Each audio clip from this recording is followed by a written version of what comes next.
今天要介绍的书是《管理者每天精进1%的决策跃升思维》，作者曾国栋，现任大连大控股副董事长、友尚集团董事长，是由商周出版社出版。先前也曾经介绍过他另一本书，主旨在传授工作者掌握迎面的40个职场美角，而本书则是针对管理者提供了40个如何精准决策、带领团队、强化绩效的管理艺术。作者以他积累40年的经验与智慧，以小故事带来大启发的方式，勉励在各阶层奋斗的主管们，不论工作有多么繁琐，都有我们可以从中学习之处。思考深一点，行动多一步，主管们就能穿越例行工作的迷雾。只要每天进步1%，1年后就会看见焕然一新的自己。本书主要分为4章。第1章，管理的观念及应用，内容包括老二哲学、28法则、另外管理、半民主式的独裁等观念及应用之实例分享。第2章，人才与组织，内容包括责人及面试的迷思、内部升迁的思维及艺术等观念及应用之实例分享。第3章则是领导与沟通，内容包括向下管理的方法以及赞美的要领。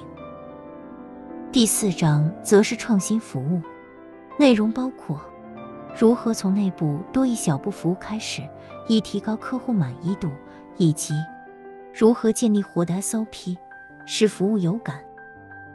第1章首先提到一个重要的观念，那就是永无止境的问题是正常，不要把烦恼带回家。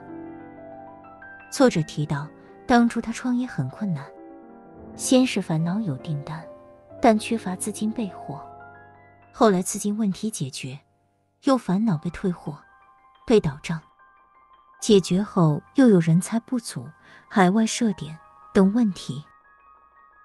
过去他曾期待明年、后年拿到代理线，增加一些资金，加几个得力主管帮忙，他就会比较轻松了。没想到真的达成之后，又多出许多新的事情，还是忙不完。后来经过归纳，他就想通了，除非公司关闭，否则哪有可能毫无问题呢？不只是创业，当主管、当职场人，任何角色都一样，工作中总会遇到永无止境的问题。在职场，我们常觉得自己最辛苦，但家家有本难念的经，只是你不知道而已。企业中永无止境的问题是正常现象，每解决一项问题，又会产生新的问题。只要生意在做，事情在滚动，就会有问题发生。唯有事业停滞的时候，才会没有问题。但这时候问题恐怕更大，因为市场变化瞬息万变，不进则退。只要突破这项迷思，想通了，就知道天天都会有新的问题。所以无论任何时候，不要把烦恼带回家，要懂得适时关机及切换，也就是把工作放下，该关灯睡觉就睡觉，该关电脑就关电脑，避免让自己一直操烦下去。同时也要懂得切换，既然回到家，就从工作模式切换到居家模式。综合本章结论：1. 永远都有新问题，正是自我修炼的契机。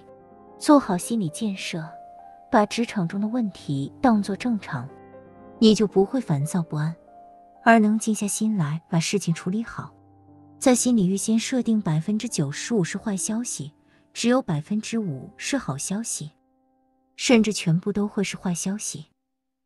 如此，当麻烦事情来临时，你就不会消极抱怨，反而会淡定积极地去面对及处理。2. 若当急诊医师有存在价值，因为你能处理麻烦问题，你的地位才会高，才有存在的价值。3. 该休假就休假，该旅游就旅游，跟家人一起放松，让身心休息。学着放手，也可以趁机考验属下独当一面的能力。即使不断的有新问题出现，也不要忧虑，这是你自我修炼的契机，过关之后你会越来越强。另外，在第3章领导与沟通方面，作者也提到一个很重要的观念，那就是称赞与责备均有技巧，有时依私下进行。以称赞来说，如果要在大庭广众下公开赞扬某人的成就，最好也同时称赞团队成员支援的功劳，让大家同享荣耀，会更团结，避免夸奖一人得罪9人，捧一人损9人，这是大忌。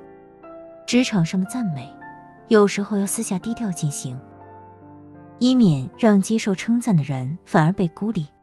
责备也一样，有时需要私下进行，留点余地。对属下的指正，先夸奖，再指正与建议，效果会更佳。生活中的送礼、请客、聊天也要留意，不要只照顾到一人，让其他人受到冷落。要注意面面俱到，别只顾让一个人开心，9个人不开心，那就亏大了。